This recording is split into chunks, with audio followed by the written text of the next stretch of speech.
everyone, welcome to this lecture number 9 of NPTEL lecture on charging infrastructure.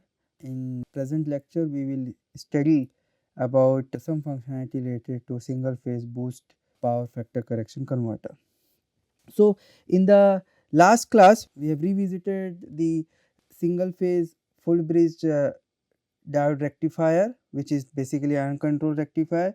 We have also seen how the operation of that full bridge converter changes when we use the capacitive filter, and we have obtained certain understanding. The first understanding we obtained is we could able to draw the unity power factor current from the source if we could able to have the resistive load at its output, and however in order to obtain so we could not get the constant or nearly constant output DC voltage.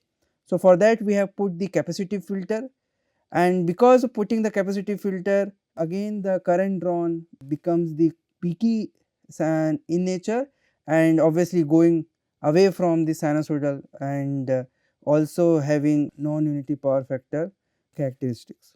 And we have also seen that because of putting the capacitive filter, although we could get the output voltage which is varying within the permissible limit, the components of the converter like diode and capacitor, we need to actually oversize them such that they can able to take care of that peaky currents which is been drawn from the source. So to combine together both of the things, we have understood one thing, that okay, let us have the diode bridge rectifier at the front stage. So we can have a power converter, and that power converter can be operated in such a manner that it will have the input impedance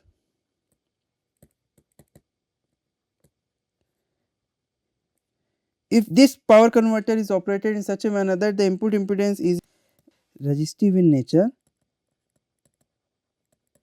then we can make sure that our current drawn from the source is also sinusoidal in nature and having the phase same as that of the input AC voltage, thus having unity power factor operation.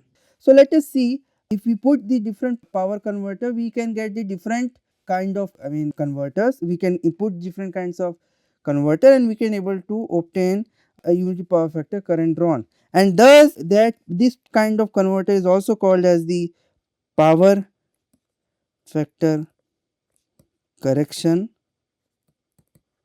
or also called as a PFC converter,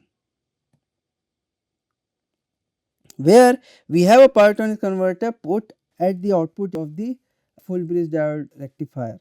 So this type of overall converter where we have the full bridge rectifier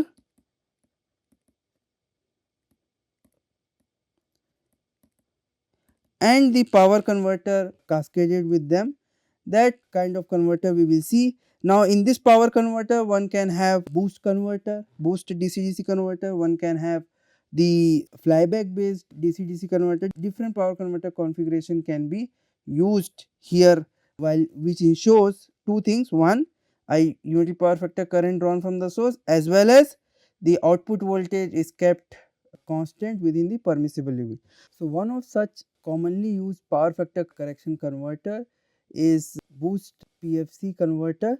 So let us see the functionality of this converter and let us see how this particular converter works and try to understand some of the aspects related to this converter. Now if you look very carefully, this particular converter has a full bridge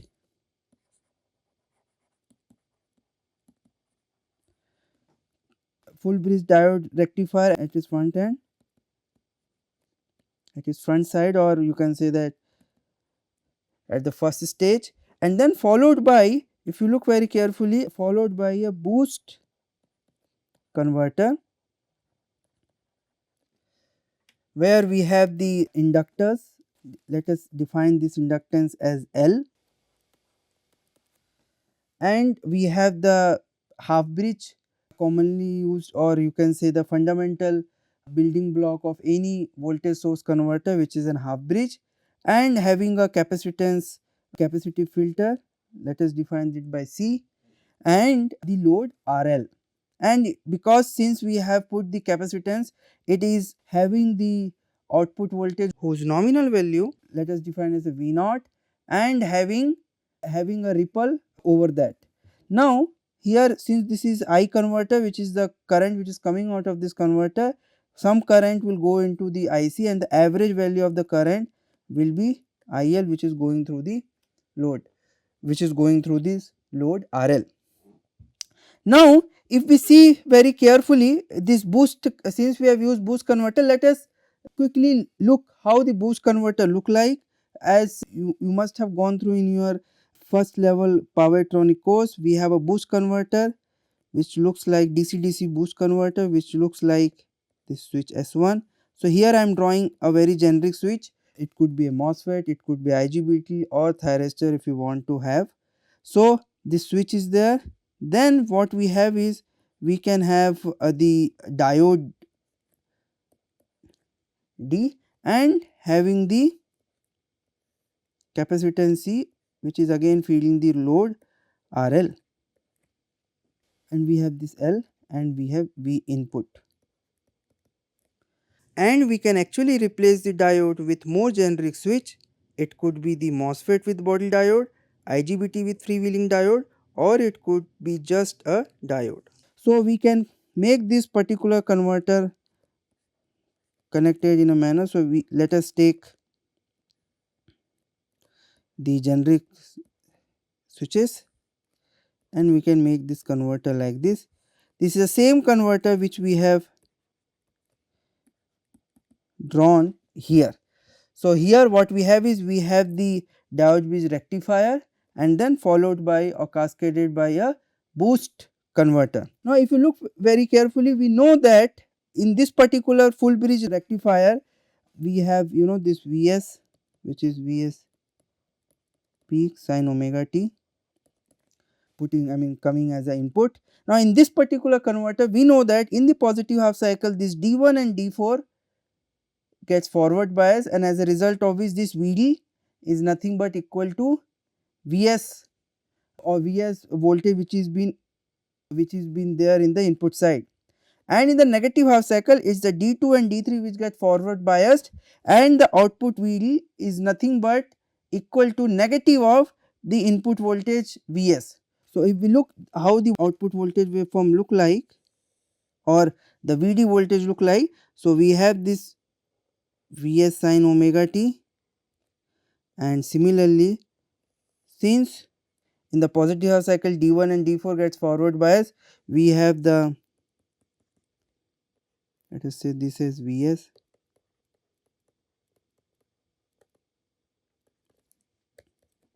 in positive half cycle the Vd value will be the same as Vs value. In the negative half cycle, because your D2 and D3 get forward bias, we have the voltage which is just negative of the Vs which is at the input. So as a result of which what we will get is we have the rectified DC voltage, or you can say that the modulus of sin omega t, which what we are getting at the Vd. So Vd we can say that modulus of Vs of t, and that we can say that modulus of Vs peak sin omega t. Vd will look like this. Now if you look very carefully, since this voltage is implied over here, let me define this point as point A, this point as B, and let us define this point as C and this point as D.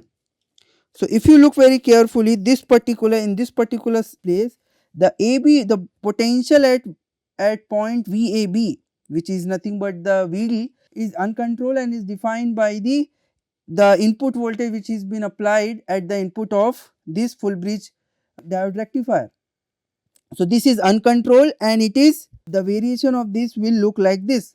However, on the voltage at C to D, or you can say the V converter voltage, V conv voltage, which is at the other side of the inductor, this particular voltage we have the control that we can actually vary this V converter voltage.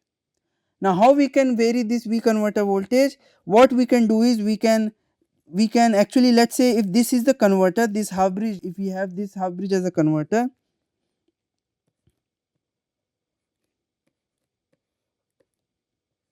Let me draw this S1 or this S1, this is S2.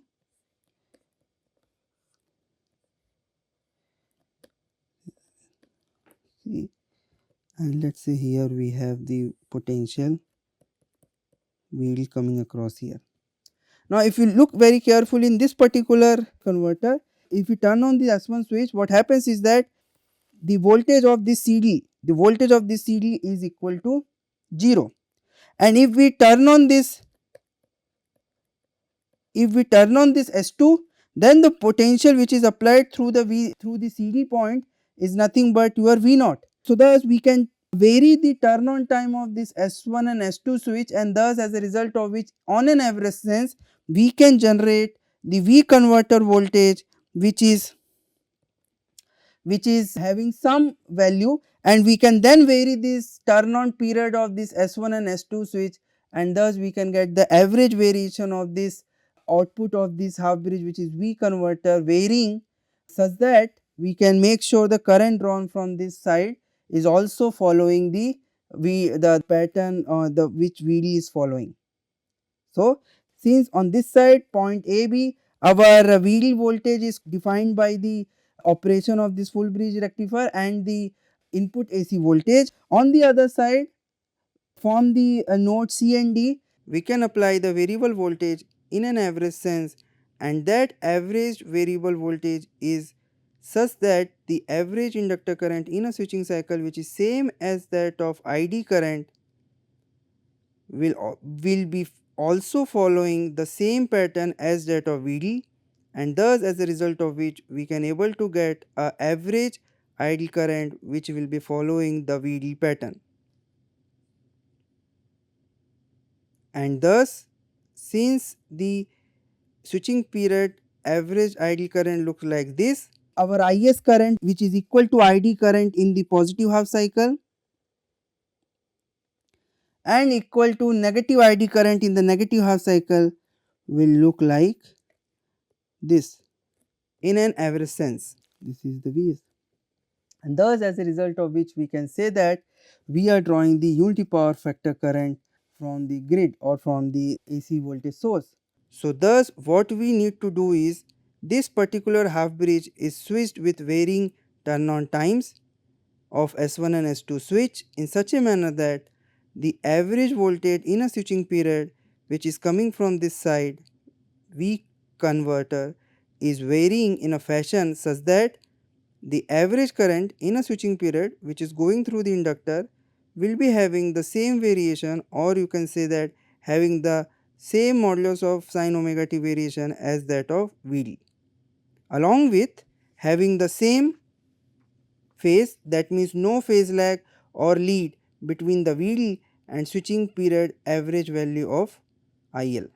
Now if you look very carefully, this voltage which is applied through V converter can vary by changing the turn on time of this S1 and S2 switch, and thus on an average sense we can apply any voltage between 0 to V naught at the point C and D, and that is when we can control the current flowing through the inductor by controlling the voltage across it.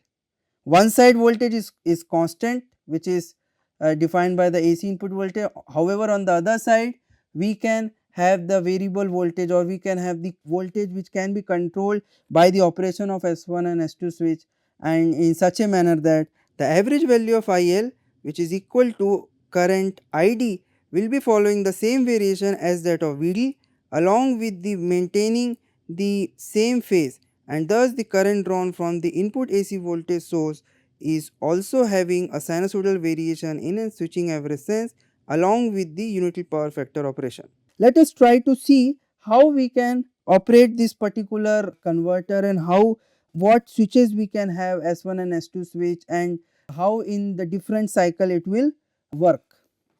So let us see how this boost PFC works, and in this boost PFC there will be certain consideration which one need to take. Some of the considerations are, so first consideration is obviously the switching frequency of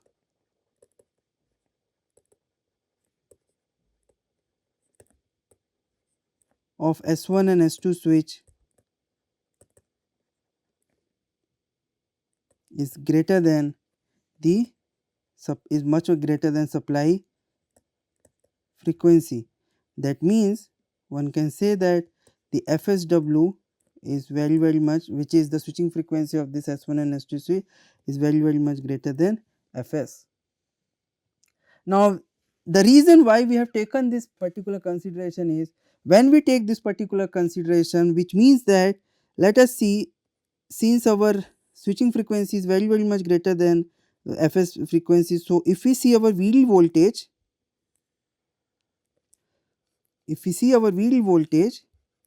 now this VDD voltage is obviously, this particular frequency is nothing but the T, which is nothing but the time period is nothing but 1 by Fs. And if we consider switching frequency to be very much greater than Fs, that we can ensure that the Ts period, which corresponds to 1 by Fsw, is very much smaller than T, where we can say that Ts is nothing but 1 by Fsw. So what it indicates, the switching instances will be very small instances we have, and in these instances we can say that the VD voltage, or you can say, which is nothing but modulus of Vs of t, is nearly constant during one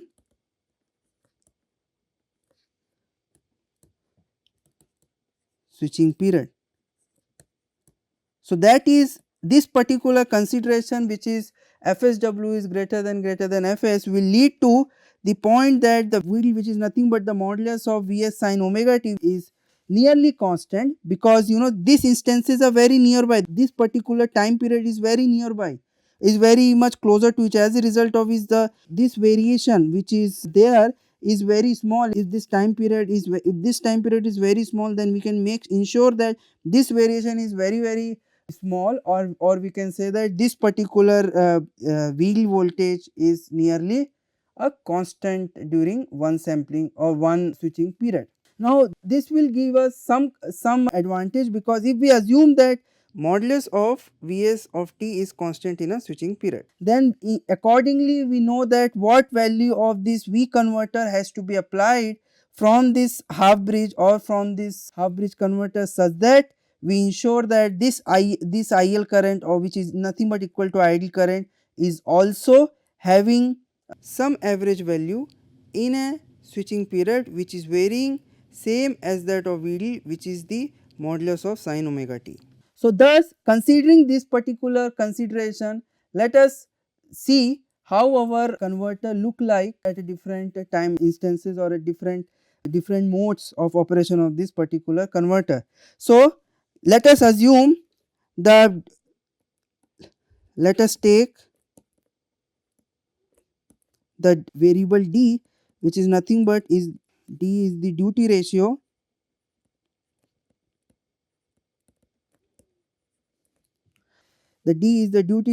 of switch S1 at one of the switching period in a half cycle of input AC voltage. Since the VD in a switching period is constant, so we can take this D as a constant value. This duty ratio tells for how much time the switch S1 is on in a switching period. And corresponding to that, we will take the Vs modulus V of t is the VD voltage at same switching instant, or at one of the switching instant which has the same duty,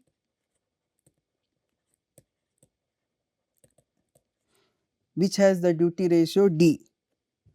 So let us see how the converter works, or let us see how the particular converter, when it is in operation, how the different modes looks like. Let us say in positive half cycle,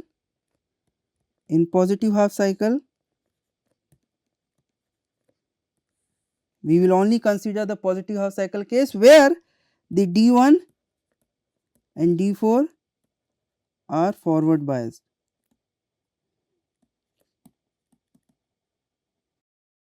And because of that, what we will see is that during, and let us say in that particular positive half cycle, that means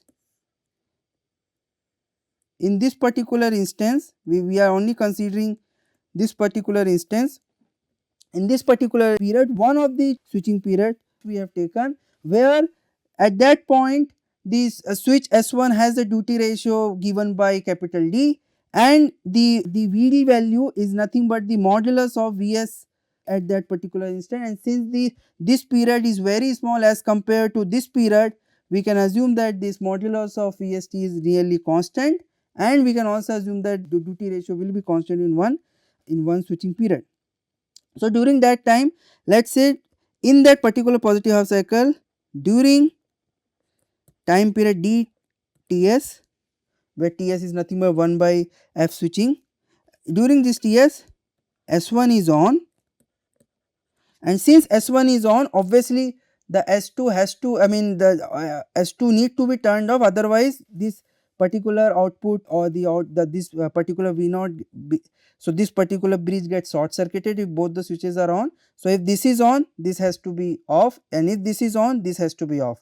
So in this particular period, during dTs period, we assume that S1 is on. Since S1 is on, so the circuit will look like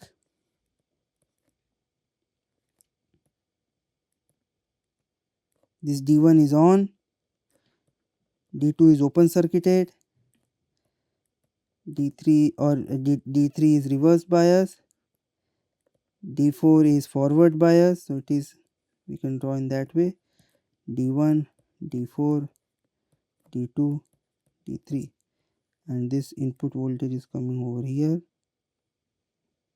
this is coming over here, and thus this the L which is been here, through L we have, since S1 is on, so this S1 is on, and since S2 is open, so we will keep this open, and thus capacitance, and we have resistance RL. So if we look very carefully, the voltage across this inductor is nothing but, if this is Vd and if this is V converter, so we are actually having the 0 voltage on the other side, and the voltage across this is nothing but modulus of Vs. So in the during dTs period, where Ts is nothing but equal to 1 by f switching, what we are having is, we are actually applying, since this is short circuited, we are applying modulus Vs, which is the value of this Vs during one of the switching period instances, which will be applied. So this, and since this particular time period is very small, this particular modulus Vs is nearly constant. So at that point, VL, you are applying a constant modulus Vs voltage across here. So if you do the KVL in this loop, you will have this VL is nothing but equal to modulus of Vs. So this is nothing but equal to modulus of Vs. However, if we look very carefully, since we have this positive voltage applied across this inductor, we have this rising current through the inductor, because V is equals to L di dt, and that implies my di dt is nothing but modulus Vs by L. It is having a positive slope is equals to modulus of Vs by L, where L is nothing but the inductance L, which is being kept between this full bridge rectifier and the half bridge of the boost converter. So this, we have the slope, we have the rising slope. Since my S1 switch is on, so you can see the current through the S1 switch is rising. We will be following the same current as that of the ideal current. However, since the S2 switch is off, you will see the S2 switch is not at all conducting any current, and that is when the current through the S2 switch is 0. And during this period, we see that the entire V0 voltage is appear across this S2 switch, because because since this is S1 is on, so the entire this V0 voltage is coming across the S2 switch. So the switch S2 is to be such that it will block the voltage in one direction, or one polarity of voltage need to be blocked because the output is DC. So the switch S2 has to block one polarity of voltage when it is off. So S1 is on, S2 is off. So since this S2 switch is off, so it has to block the entire V0 voltage, and if we define the polarity of this S2 switch is of the form plus, then we can write Vs2, or the voltage coming across the S2 switch is nothing but minus V0. So that is what we get, that whenever the S1 is on, the S2 has to block the output, which is again a DC voltage, has to block V0, and we can say that if we define the polarity of S2 in this manner, we can say that Vs2 has to block that minus V0 voltage across it if the polarity is defined in this manner. So this is the case when we have our during DTS period. So we can say that if we try to write the inference during this DTS period, so during DTS period,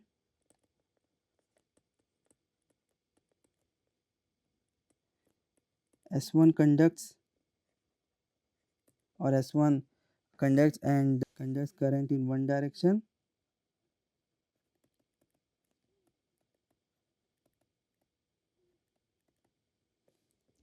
and S2 blocks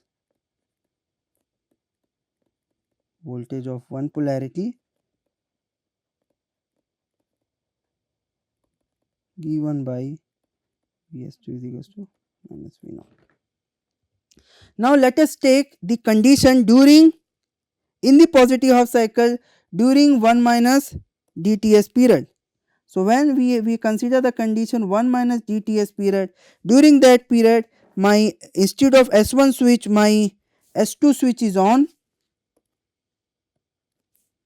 my S2 switch is on, and thus it will be, and my S1 switch is off.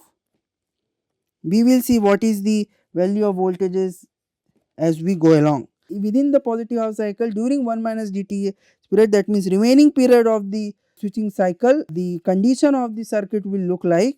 So instead of the S1 switch, now we have the S2 switch which is on. So let us draw the S2 switch. So here instead of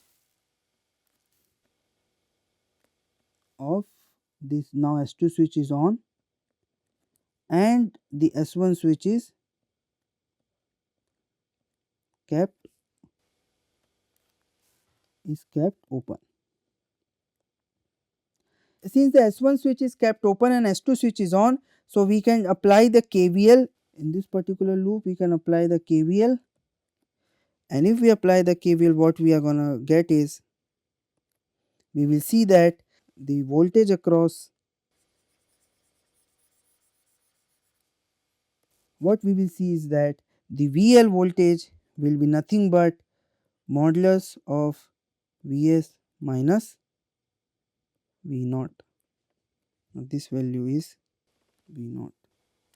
So we will get the current or the voltage across the VL as modulus of Vs minus V0. Since we get modulus of Vs minus V0, and if we assume that the V0 is greater than modulus of Vs, which we will see, as since it is a boost converter, obviously the output voltage, or you can say the output voltage, is always greater than Vs. So that's when the VL is negative, and that's when we can say that di by dt is nothing but Vs minus V0, modulus of Vs minus V0 by L, and this is actually a negative quantity. So thus we can see that the slope, you can say that negative of V0 minus this one divided by L. So thus we can see that this particular slope is a negative slope, and that's when you can see that the current will be falling, and this current, since your S2 switch is on, So the current will be flowing through the switch S2, while since the S1 switch is off, there is no current through this switch S1. And since my S1 switch is off, let me define this polarity as this. So since my S1 switch is off, so it will block the Vs1 is nothing but V0 voltage. So during 1 minus dTs period, we will see is that S2 conducts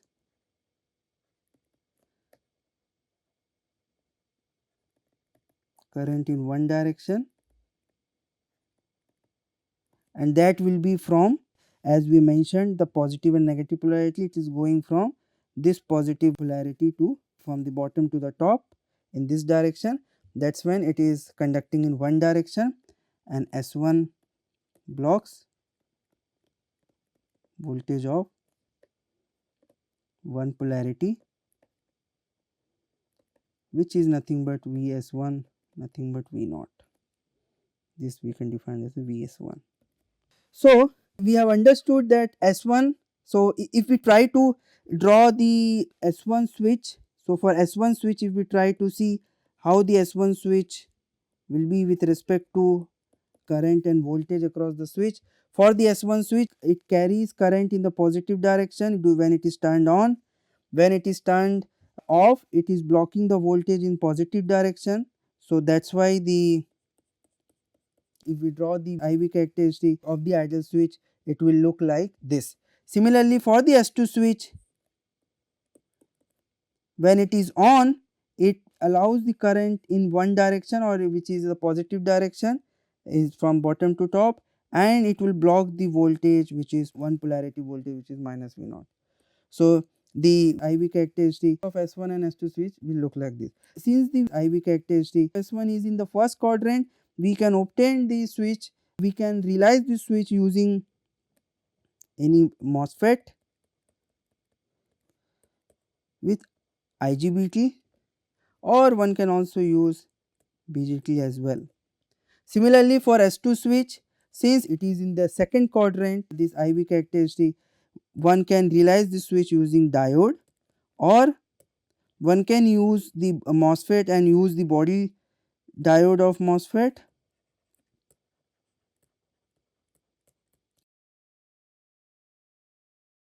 So that's when you can realize this switch S2 and S1 accordingly. Now since if you look very carefully, the IL current which is having positive slope during DTS period and having the negative slope during the 1 minus DTS period, it will have some average value.